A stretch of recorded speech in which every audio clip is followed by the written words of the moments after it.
when the accident happened, he couldn't even tell us what had happened until he was able to talk better. Oh my goodness. It was one of those punch balls on the rubber band, Those were so fun. hanging on the hook, the knob of their dresser.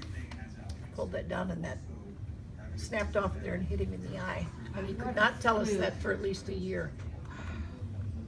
What a fluke. We were having his sister's birthday party in the kitchen, and I looked over at him sitting there in the chair, and his eye was black, the whole eye. How scary. It was, and we rushed him to hospital up in Louisville, and at that time there were only,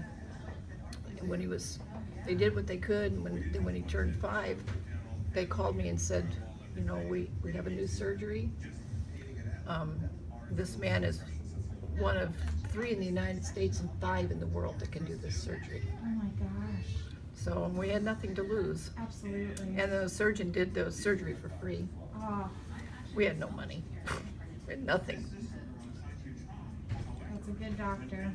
Yeah, he was great. Patrick O'Connor, if you've ever heard of him. I have not, but I'm gonna remember that name just in case. I remember how good he was. His regular eye guy was Theodore Lawwill, and Patrick O'Connor did the surgery.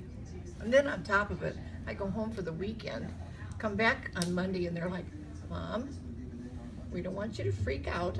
Uh-oh. But they gave him sedation, and he was allergic to it. And they said, he looks a lot better than he did. Like his whole body was covered with the rash. Yep, yeah. yep. Oh. Well, So he's been through a lot. Absolutely. Well, Dr. Shaw's going to be with him on this visual recovery journey. It is a journey, like you said. So, yeah, her goal is to get the best functionality that he can possibly get. And definitely the laser assisted definitely saved a lot of the energy going in, and it definitely helped protect some of those tissues on the inside.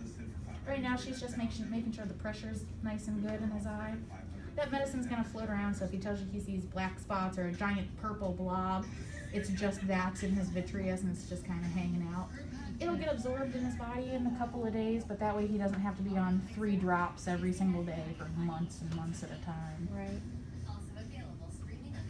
Yeah, they were hoping that when his initial injury happened, that his body would absorb the blood, and it was just too much blood, and it never did get it all. So that's when they did that 3 years later. Yeah, because it's crazy because that vitreous is